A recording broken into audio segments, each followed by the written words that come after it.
Hello students, welcome back to Tuition Masters class 9th and 10th YouTube channel, and today we are here with doing your next chapter for grade 10 CBSE, that is Glimpses of India. So basically this chapter is divided into three parts, and today we are going to do the first part, that is a baker from Goa.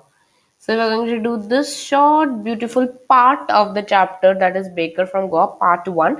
This is session number 1. We're going to do the first part of Glimpses of India. In the next session, we're going to do the remaining two parts. Alright. So this chapter is divided into Baker from Goa, then Coorg, and then a tea from Assam. So these three are the parts of this chapter. So let us start doing the first part today. So make sure to like this video, share to your friends, and subscribe to the channel right away for more such syllabus based topics and videos. So first, as you guys know the schedule, how we are going to revise, summarize the chapter, then we are going to do the question answers. Okay, so let us start with A Baker from Goa, written by Lucio Rodriguez.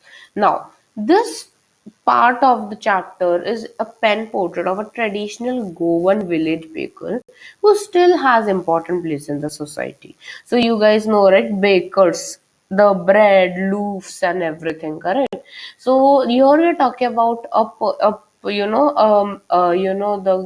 baker who is a Goan, right? Now, elders often reminisces nostalgically about the good old Portuguese day. So elders, remember and recall about the nostalgically, but about the Portuguese days. Now, the Portuguese and the famous loaves of the bread of the past, correct? So basically, the Portuguese, why are they remembering that? Because of their famous loaves of bread, correct? Now, the mixtures, the molders, the age-old, time-tested furnaces, and those who baked the loaves still exist when he grew up. So, author Lucio Rodriguez says that all these people who used to mix the dough, do the molding, and all these furnaces and everything still exist in some place. Not at a high level, but yeah, but they still exist. The fire in the furnace is not extinguished till now; it is still there. Now, the thud and jingle of the traditional baker's bamboo heralded the baker's arrival in the morning. So what happened was, in the village where the author was living in Goa, what happened was the thud and jingle. The baker would come with his bamboo. He used to make the noise and everything, and all the children used to come out of their home. The sons still carried on with the family profession. With the family, okay, the family as a heritage. But the family, the father, grandfather used to make bakery and all, and so the son also continues. Bakers were known as paders. Bakers were known as pader in Goa. The baker was the speaker's friend. Speaker, as in Lucio Rodriguez, he was the friend. Now, companion and even his guide in his childhood days. Now, what happened? He used to come like 1 or 2 times in a day, and when he set out in the morning, okay, on the selling ground, and then again when he returned after emptying his huge basket, the jingling thud of his bamboo woke the children from the sleep, and they ran to meet and greet him. So basically, he used to come 2 times. So he used to come in the morning, sell the things, and go back with his empty basket because everyone used to buy it. So the jingling sound and the third sound of his bamboo, right? This bamboo stick, it woke all the children from the sleep, and they ran. They said that, okay, yes, the pader came. Now we will go and meet him. They used to meet and greet the baker as well. Now, the loaves were brought by some Paskin or Bastine. Who were Paskin and Bastine? They were the servants of the house. The children wanted the bread bangles. Okay, the bread bangles are right now. So those bread bangles were the things which children wanted, which they chose very carefully. They did not want the mains, the Pasquine and Bastine to go and take it. They wanted themselves to choose very carefully which one to take. Sometimes it was sweet bread or special mixed stuff as well. One hand supported the basket on his head and the other banged the bamboo on the ground. He would greet the lady with his house with good morning and then place his basket on the vertical bamboo. So basically, in the morning, when he used to come, he used to on the one on his head he used to hold the basket with the breads and all, and on the other hand he had the bamboo stick. So whenever he used to come, he used to say the ladies good morning and keep his basket on the stick.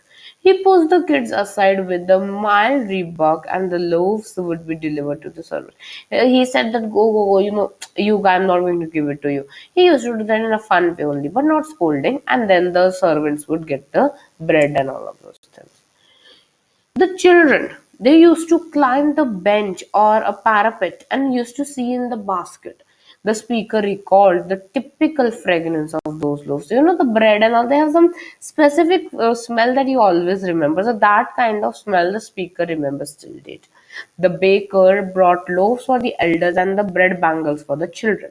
So bread bangle the children likes and loaves breads the elders take it. The children did not want to brush their teeth. Why? Because they have to go take the mango leaves. With mango leaves, they used to brush their teeth. So they go take the mango leaves and then brush their teeth. So they said that we don't want to do. We'll eat like that only. They gave a reasoning that tigers also they never brush their teeth, right? So why should we brush? They're animals, still they don't do it. Why should we do them?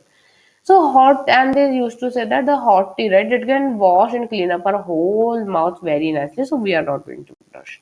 So that is what the children used to say. Now, marriage gifts were meaningless without sweet bread known as bol.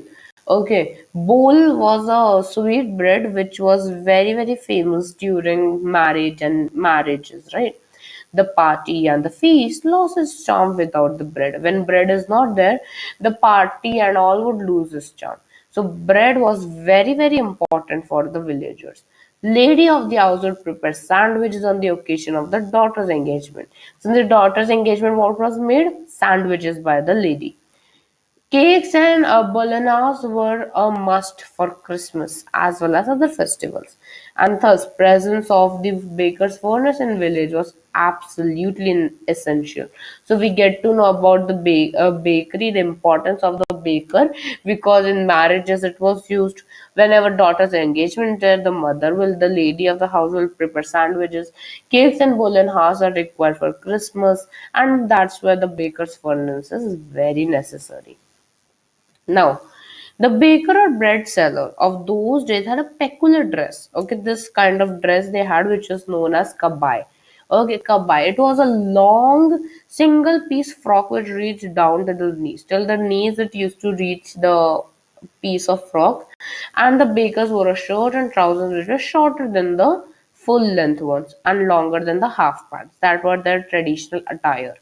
So anyone who wear half pant which reaches just below the knees were considered to be dressed like a peddler. Although they were not a peddler, the baker, they were not like that. But anyone who wore such half pants which reach just the knees, they said that you are a peddler, you're dressed like a peddler.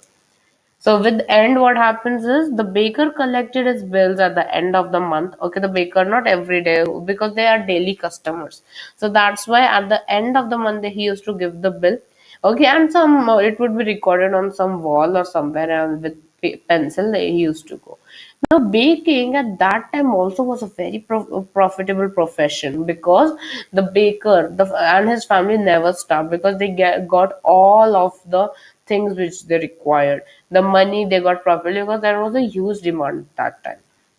His family, and his servants always looked happy and prosperous. Their plum physic as in healthy, fat, fat body, that fat physic was an open testimony to this. That we also eat our breads and everything, see how healthy we are. So that would look like a advertisement, right? Any person with a jackfruit like appearance was easily compared that this is a baker. So that's how we study about the first part of Glimpses of India, that is a baker from Goa. So let us do some extract based questions. We have completed within 9 minutes the whole summary of the first part. Okay, not the full chapter, just the first part, that is baker from Goa. Now let's do some extract based questions. So let's quickly read this. The baker usually collected his bills at the end of the month. Monthly accounts used to be recorded on some wall in pencil. Baking was indeed a profitable profession in old days. The baker and his family never stopped. He, his family, and his servants always looked happy and prosperous. Their plum physique was an open testimony to this.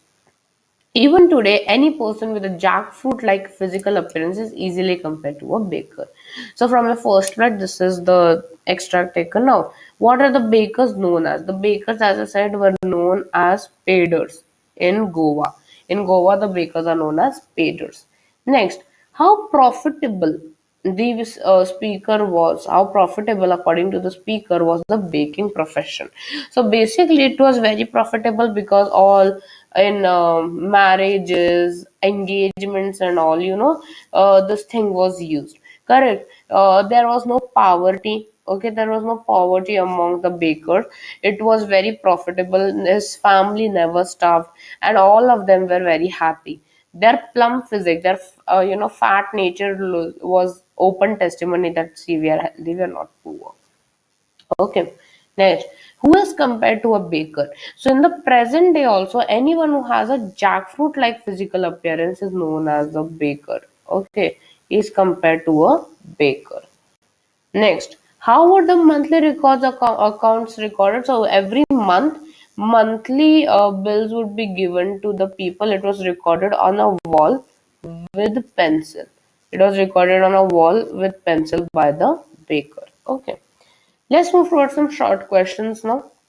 What are the elders in Goa nostalgic about? They are nostalgic about the old Portuguese days, correct? About the old Portuguese days, they are very nostalgic. So basically, the famous bread of loaves of the Portuguese, that is how the elders are very nostalgic about. Is bread making still popular in Goa? How do you know it?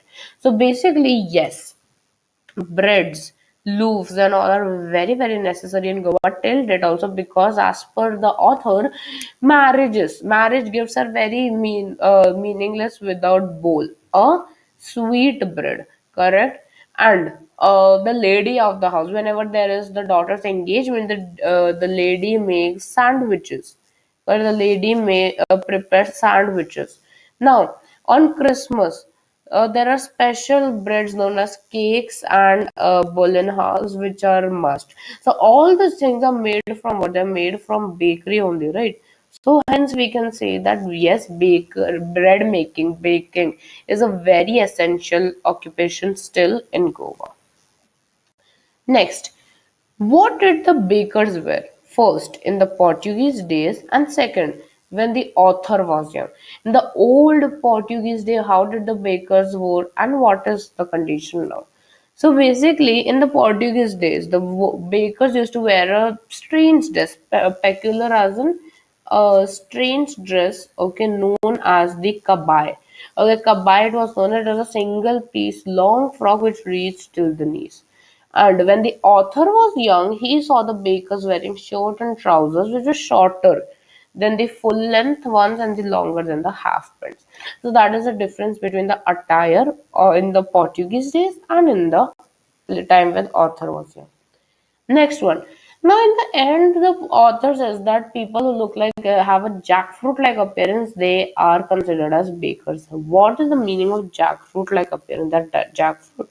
So, it means nothing but a plum with it. Jackfruit, you see, it's a big, it's a big, a fat, healthy, right? So, that means a plum physic. Okay, a fat person, correct? Plum physic.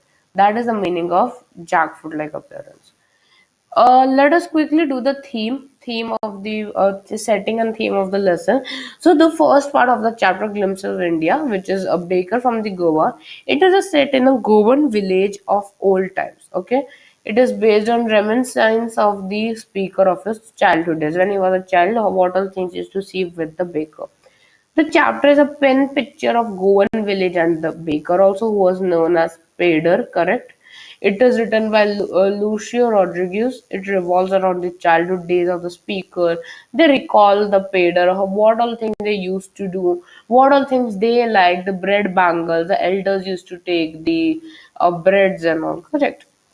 Now, character discussion. There is one character only in this whole chapter, that is the baker, the main character. So let's do the characteristics. He was known as Spader in Goa. He was the speaker, Lucian Rodriguez's friend, companion, as well as guide in childhood. He used to come 2 times in a day. He used to do the third sound of his bamboo and woke up all the children. The ladies of the house, they got a good morning from him also. And he used to place his basket in the vertical bamboo and he used to sell that. And he used to even rebuck some kids mildly.